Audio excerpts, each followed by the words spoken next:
This lecture we will discuss about the umbilical cord. तो हम ये सीरीज़ चल रही है हमारी रिप्रोडक्टिव सिस्टम की, जिसमें हम इंशाल्लाह ये फिनिश करेंगे। First of all what are the contents हमने याद रखने हैं। इसमें इंपॉर्टेंट क्वेश्चन आता है, what are the contents of the umbilical cord. तो आपने याद रखना, there are the two umbilical arteries which contain the deoxygenated blood. Next point is deoxygenated blood contained by the two umbilical arteries, जो carry करती हैं from the fetal internal iliac artery से placenta में जो है ये लेके जाती है। मींस के अगर आपसे क्वेश्चन पूछ लिया जाए कि फीटल इंटरनल इलियक आर्टरी और प्लेसेंटा के दरमियान कौन सा कनेक्शन होता है, तो आपने बताना है कि टू अम्बिलिकल आर्टरीज होती हैं, उसको कनेक्ट करती हैं। और ये सिस्टेमिक सर्कुलेशन के बिल्कुल ऑपोजिट होती हैं। लाइक सिस्टेमिक सर्कुलेशन में नॉर्मली क्या होता है, ऑक्सीजनेटेड ब्लड होता है, but this umbilical arteries are totally opposite to our systemic circulation because they contain deoxygenated blood. And there is one umbilical vein which contain the oxygenated blood. So आपने important point है, umbilical vein जो है वो oxygenated blood contain करता है। और ये क्या काम करता है, ये from placenta to the fetus and drain करता है इन्फीरियर वेना कवा। किस चैनल के थ्रू ड्रेन करता है, इन्फीरियर वेना कवा via liver and via the ductus venosus. Ductus venosus एक चैनल होता है, ठीक है, एक चैनल होता है और एक पाथवे होता है जो क्या काम करता है, वो बाईपास करता है। फॉर एग्जांपल ये हमारे जो है अम्बिलिकल वेन लेके आ रही है ब्लड, और ये लिवर है, और यहाँ पे एक स्पेशल स्ट्रक्चर होता है जो कि इसके साथ अटैच होता है और ये बाईपास करता है। This is a ductus venosus. DV means ductus venosus, जो कि लिवर से ब्लड को बाईपास करके डायरेक्ट इन्फीरियर वेना कवा में, for example this is inferior vena कवा, इसमें ड्रेन कर देता है। लाइक ये जस्ट बाईपास करता है लिवर को। सो आपने इंपॉर्टेंट पॉइंट्स याद रखनी है। There are 2A means there are two arteries which contain the deoxygenated blood, and the 1V. 1V means one umbilical vein which contain the oxygenated blood. और ये जो हैं कंटेंट है किसके, हमारे umbilical cords के। Then single umbilical artery, this is a congenital anomaly. Single umbilical artery, this is a two vessel cord, means only two vessel, like एक umbilical artery होगी और एक umbilical जो है वो वेन होगी। Is associated with congenital and the chromosomal anomalies के साथ most commonly, like down syndrome हो सकती हैं, ट्राइसमी, किसी ट्राइसमी के साथ जो है ये एसोसिएटेड हो सकती हैं। Umbilical arteries and veins are drive from the एलेंटॉइंस।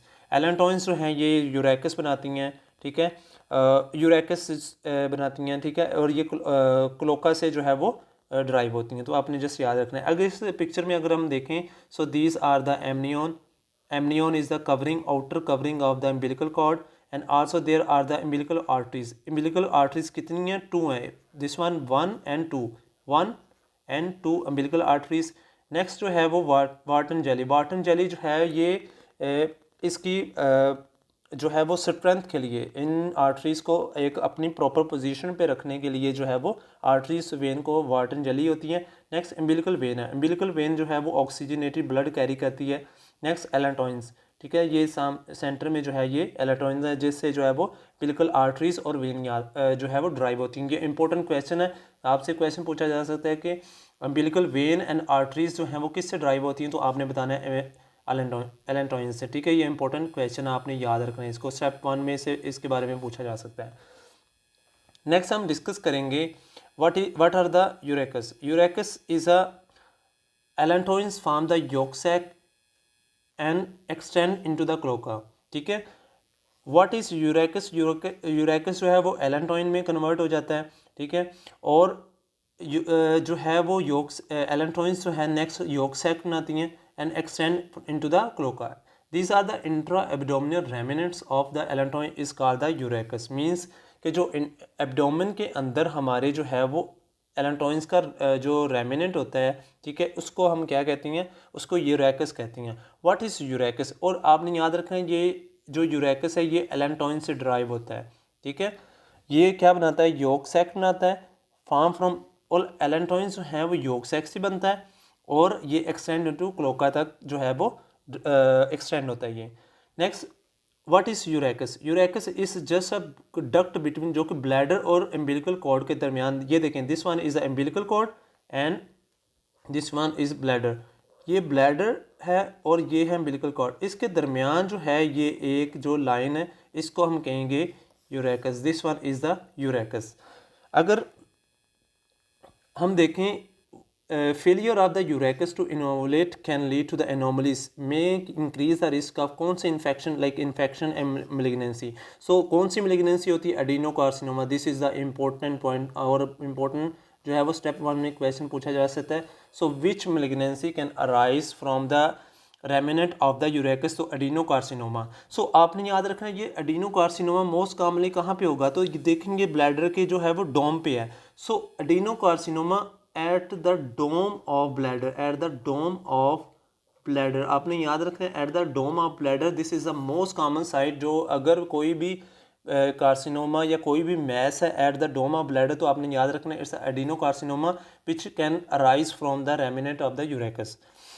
So next, obliterated urachus is represented by the, so what are the remnant of the obliterated urachus? ये important point आपने याद रखना है, it's a median umbilical ligament after the birth, median umbilical ligament जो कि किसी भी question में आपसे पूछा जा सकता है, तो आपने इसको इस पॉइंट को जो है वो याद रखना है, this is important point. Next है which is covered by medium बिल्कुल fold of the peritoneum. Next different anomalies हैं जो यूरेकस की, हम उसको कवर करेंगे। If there is a patent urachus, patent means there is no complete obliteration of the urachus, so there will be total failure of the urachus to obliterate। so क्या होगा, there is a abnormal connection can be created between the bladder and the umbilicus, so the urine can be flow back upward toward the umbilicus, so this can be discharged from the umbilicus, means के जो urine है वो discharge होगा हमारे इम्बिलिकस से, तो इससे हमें पता है कि पेटेंट यूरेकस में ये होता है। Next, urachal cyst, there is partial failure होगा urachus to obliterate, there is a fluid filled cavity जो कि line by uroepithelium, uroepithelium जो होती है वो ब्लैडर के अंदर होती है, ट्रांजिशनल एपिथेलियम जिसको कहते हैं हम। सो क्या इसको हम कहते हैं ट्रांजिशनल एपिथेलियम भी कहते हैं, जो कि ब्लैडर की नॉर्मल एपिथेलियम होती है। सो ये जो है इसके सिस की लाइनिंग करेगी between the umbilical and bladder. Cyst can be infection हो सकता है उसमें, और जिसकी वजह से पेनफुल मैस होगा बिलो द एम्बिलिकल। आपने याद रखना है कि below the umbilical there is a painful cystic mass, और वहाँ पर रेडनेस होगी और साइन ऑफ इन्फ्लामेशन होगी, ठीक है। तो आप उसको आपने याद रखना है कि अगर पस जो है वो एम्बिलिकल से पस भी निकलेगी बाजू का, तो इससे जो है वो आपने याद रखना है there will be a urachal cyst. Then next last anomaly there is a vesico-urachal diverticulum, there is slight failure of the urachus, so this is the cyst, so slight failure of the urachus to obliterate, there will be outpouching of the bladder, तो outpouching हो सकती है, ये देखें bladder की जो है वो outpouching हो। तो these are the important points जो कि स्टेप 1 में और एनएलई में आपसे पूछे जा सकते हैं। Next we will discuss about the vitelline duct. So vitelline duct is most important because ये एक बहुत इंपॉर्टेंट एनोमली को जो है वो इससे ओरिजिनेट होती है, जिसको कहते हैं मिकल डाइवर्टिकुलम, जो कि बच्चों में बहुत इंपॉर्टेंट होती है। So what is the vitelline duct? It's also called omphalomesenteric duct भी कहते हैं। So what is the function of this vitelline duct? ये क्या काम करती है? फंक्शन जो है इसका, they connect the yolk sac to the midgut lumen, ठीक है। Obliterate during the week 7th, आपने याद रखना कौन से वीक में ऑब्लिट्रेशन होती है? 7th वीक ऑफ डेवलपमेंट में। और अगर ये 7th वीक ऑफ डेवलपमेंट में ऑब्लिटरेट ना हो तो क्या प्रॉब्लम होती हैं? So there will be first of all there will be patent vitelline duct. Patent vitelline duct जो है, अगर इस पिक्चर को आप देखो तो ये देखें हमारा जो मिड गट है वो हमारे इम्बिलिकल के साथ अटैच है, इम्बिलिकल के साथ डेफिनेटली। अगर आप देखें इसके अंदर जो है ऐसे हमारी फीसेस होती हैं और इसके अंदर जो है फूड होती है, और फूड यहाँ से डिस्चार्ज होगी। अगर ये पेटेंट है डेफिनेटली तो यहाँ से फूड जो है वो डिस्चार्ज होगी, आउट करेगी। So there is a total failure of vitelline duct to obliterate, so there will be a meconium discharge from the umbilicus, means meconium is the first stool in the newborn. So meconium जो है वो यहाँ से discharge हो सकता है, जो already इस पिक्चर में मैंने शो किया है। Next if there is any vitelline duct cyst जो है वो there will be partial failure of the duct to obliterate increase the risk of volvulus. Volvulus means के जो हमारा बाउल है वो उसकी मेजेंट्री के ऊपर ही जो है वो रोटेट ट्विस्टिंग हो जाती है, इसको कहते हैं वॉल्वुलस। तो हाई चांसेस होते हैं इसमें वॉल्वुलस के। So there can be a volvulus. And next अगर हम देखें तो this is the most important point, Meckel diverticulum. Meckel diverticulum, if there is a slight failure of vitelline duct to obliterate there will be out pouching of the ileum. Ileum आपने point याद रखना है, कौन सा site है, ilium, most common जो है ileum. There will, this is a true diverticulum. Why true diverticulum means के जितनी भी 3 लेयर्स होती हैं इसकी, ऑल लेयर्स जो होती हैं उनका आउट पोचिंग होती है। तो आपने याद रखें है ट्रू डाइवर्टिकुलम वो डाइवर्टिकुलम होता है जिसमें ऑल 3 लेयर्स जो होती हैं उनकी आउट पोचिंग होती है। यूजली एसिम्टोमेटिक होता है, बट इसके अंदर जो है मोस्ट इंपॉर्टेंटली इसमें सिम्टोमेटिक कब होता है, जब इसके अंदर जो है वो हेटरोट्रोपिक गैस्ट्रिक और पेंक्रियाटिक टिश्यूज़ होती हैं। डेफिनेटली देखें गैस्ट्रिक टिश्यू जो है वो क्या प्रोड्यूस करेंगे, यहाँ पे HCl प्रोड्यूस करेंगे, और जो पेंक्रियाटिक टिश्यू है वो क्या करेंगे, वो पेंक्रियाटिक इंजाइम्स जो कि डिग्रेटिव प्रोटियोलिटिक इंजाइम्स होती हैं, डिग्रेटिव या प्रोटियोलिटिक इंजाइम होती हैं, तो जिसकी वजह से जो है वो इस एरिया में अल्सर हो सकता है, ब्लीडिंग हो सकती है, और ये मोस्ट कॉमनली पेनलेस ब्लीडिंग जो है काज कर सकते हैं इस एरिया में। And there can be melaena जो है वो ब्लीडिंग होगी इसमें। And haematochezia and abdominal pain can be seen in this condition. अगर हम इस पिक्चर में देखें तो ये है Meckel diverticulum. So this is the out poaching.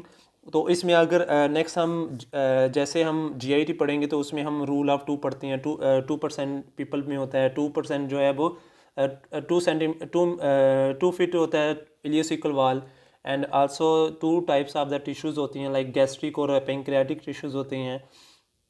और इसके अलावा जो है वो हम 2 इंचज़ होता है। तो इसमें डिफरेंट हम इसके रूल्स ऑफ 2 पढ़ेंगे जब हम GIT का सिस्टम कवर करेंगे। Thank you so much, I hope ये आपको क्लियर हो चुका होगा।